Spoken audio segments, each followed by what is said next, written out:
கடந்த சில தினங்களாகவே மின்வெட்டுன்றது அதிக அளவில் இருந்துட்டே இருக்கு. மக்கள் தொடர்ந்து அந்த சாலை மறியல் போராட்டம் அதெல்லாம் இருந்துட்டே இருக்கு. என்ன தீர்வு காண போறாரு?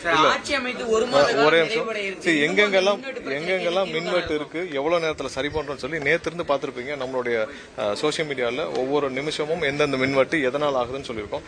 எங்கெங்கெல்லாம் ஒரு தவறான நபர்கள் அதை வேண்டுமென்றே ஃபியூஸ் எல்லாம் இது பண்ணி இல்ல அங்க பவர் ஃபெயிலியர் வர வைக்கணும்னு நினைக்கிறேன். அவங்க மேல கம்ப்ளைண்ட் கொடுத்து ஒரு சில பேர் அரெஸ்ட் பண்ணப்பட்டிருக்கு. சிசிடிவி இருந்தனால ஒரு சில பேர் அரெஸ்ட் பண்ண முடிஞ்சு. சிசிடிவி இல்லாத இடத்துல கண்டிப்பா பொதுமக்கள் தான். ஏன்னா ரிப்பீட்டடா ஒரு சில இடத்துல ஒரே மாதிரியான பேட்டர்ன் வர்றப்ப நம்ம அசஸ்மெண்ட் பண்ணி பாக்குறோம். ஏன் இந்த இடத்துல ரிப்பீட்டர் பெரம்பூர்லயும் பாத்தீங்கன்னா 2 தெருக்கள்ல ரிப்பீட்டடா ஒரே மாதிரியான பேட்டர்ன் இருக்கு. வந்தோடனே அவங்க ஒரு சில பேருக்கு மெசேஜ் அனுப்பிச்சு நீங்க உடனே போய் ரோட்ல நில்லுங்கன்னு சொல்லி வேணுண்டு இது பண்றாங்க. நேத்து பெரம்பூர்ல 40 நிமிஷத்துல அது ஒரு இடத்துல ஃபியூஸ் ஆஃப் ஆச்சு. ஃபியூஸ் இது மாதிரி புடுங்கப்பட்டுச்சு. 40 நிமிஷத்துல புதுசா ஃபியூஸ் போய் போட்டு 40 நிமிஷம் சரி பண்ணப்பட்டுச்சு. ஆனால் அது ஒரு சில பேர் தூண்டுதல் பேர்ல அவங்களை கொண்டு போய் ரோட்ல கொண்டு பிரச்சனை பண்ணாங்க.